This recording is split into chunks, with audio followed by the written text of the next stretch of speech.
Great pictures up there. I'm sorry about my voice. I've been working running camps. I was up in Rhode Island last week and hanging out with Big Matt Centrowitz. You may know that name. Former American record holder in the 1500 and 5,000. Looks like a hockey guy. And he ended up flying back out to London on Wednesday, and of course got to watch his son qualify. I guess there's a semi going on maybe right now over in London in the 1,500 meters, little Matt Centrowitz. But I'm honored to be here, and of course this is all about the inductees. And this is all about people who've done some amazing thing in our sport of running and track and field. So I'm honored to be here. I guess Steve Nestor, we wouldn't be here if it wasn't for Steve Nestor and the committee. And of course, Frank Russo was bugging me a lot when I was at University of Kentucky. We had a lot of dialogue through emails and stuff like that. But it gets down to the people that we're honoring, and I want to say that the Olberding family, I was moved by you guys and coming up and sharing your story, and a loss obviously that you guys turned into a big win with what you're doing for the community. That's huge. I guess in a sense that's what it's all about. We're all not going to be here forever, and what can we do to make a difference in what we do every day? Kim, of course, you work with a gal that is from Eastern Washington. Kathy McMorris is a representative, U.S. Congresswoman from my district, Spokane area, Washington. So that's kind of interesting. And what a runner. What a legend. Even though you say many years ago, you are inducted into the Hall of Fame for a reason. You made a big difference.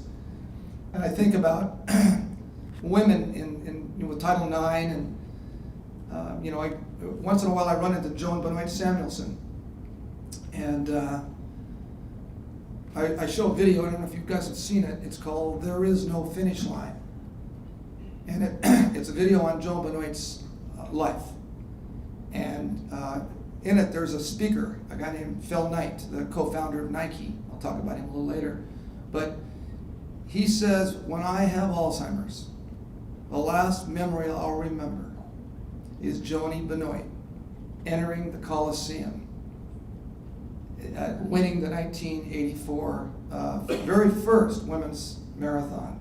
He said, that's my last memory. And he's met Armstrong and all the great tennis players and all the great athletes, but Joan Benoit's the one he said he will lastly remember. That's a really cool story. Of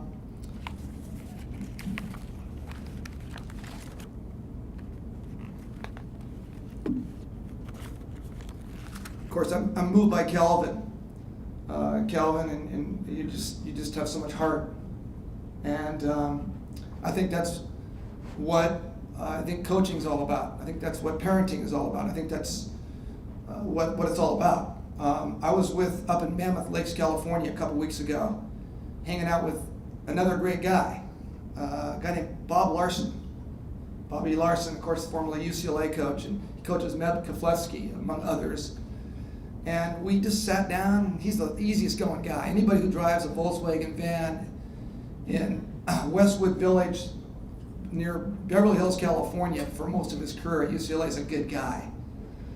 He's a Minnesota guy, Midwest values, living in Beverly Hills area. Yeah, he's grounded. No BMW for this guy. But he just said he thought one of the things that made me a successful coach and was relationships. And I hear you talk about your coaches and your family and your wife and your spiritualism and those relationships. Well, and that's really, truly what it's all about. Bob said that he feels the number one thing you have to be a great coach and a great family person, whatever, is your relationships. So you can draw people in. And I just thought, Calvin, that's what I just kind of brought that back. I appreciate that story.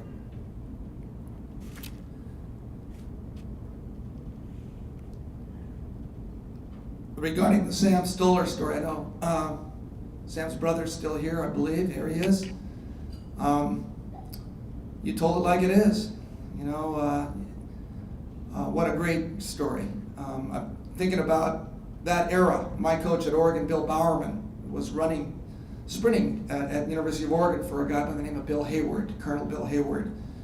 And Bill used to talk to us about a guy named Mac Robinson, the brother of Jackie Robinson, who was the very first African American competing on a track and field team for Bill Hayward. Hayward Field, Oregon is named after him. And how it just broke those barriers. And again, that was from your brother's era, and he was on that team. And what a great tribute to have your brother. And I know he's here among us, being in this honorary for him. Reggie, I've met a couple times. I wish he was here too, because anytime you're the very first of something, that's pretty cool. The very first African American to break 4 minutes in American history. So cool. I didn't know he was a Cincy guy. And that is pretty special. When I think about Reggie, I think about Track and Field News, because I can see all these pictures in there of him.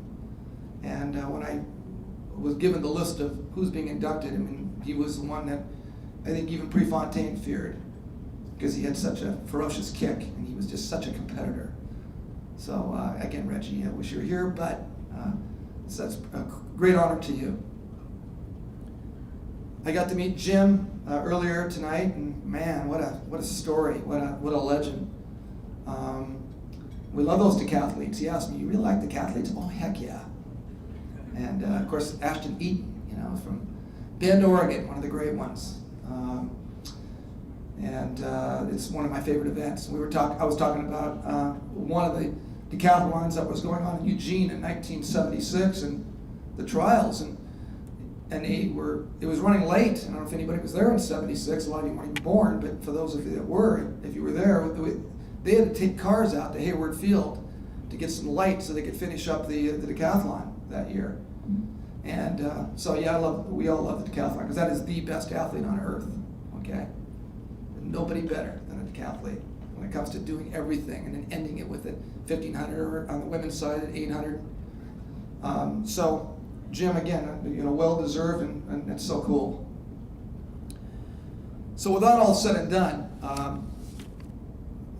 I just wanted to share some stories.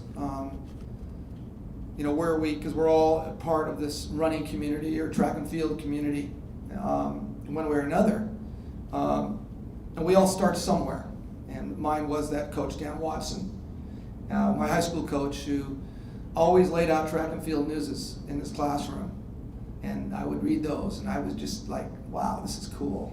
Because it was, and it still is, the number one, I think, thing to read about when it comes to statistics. And every once in a while, a great feature article. And I remember one I read was about Bill Bowerman and the University of Oregon.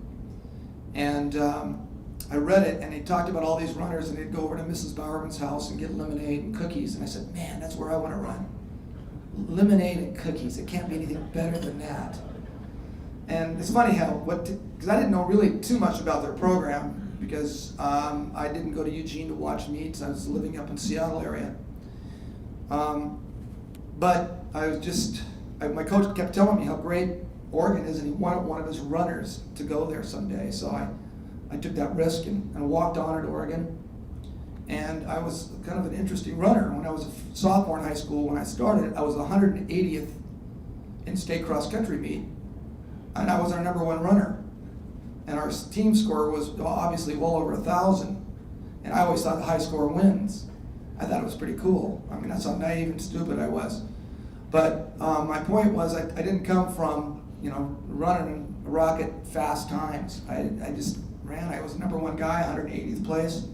Learned about all year round running. The next year I got 18th place as a junior, and then 7th as a senior. And then I get an opportunity to walk on at Oregon.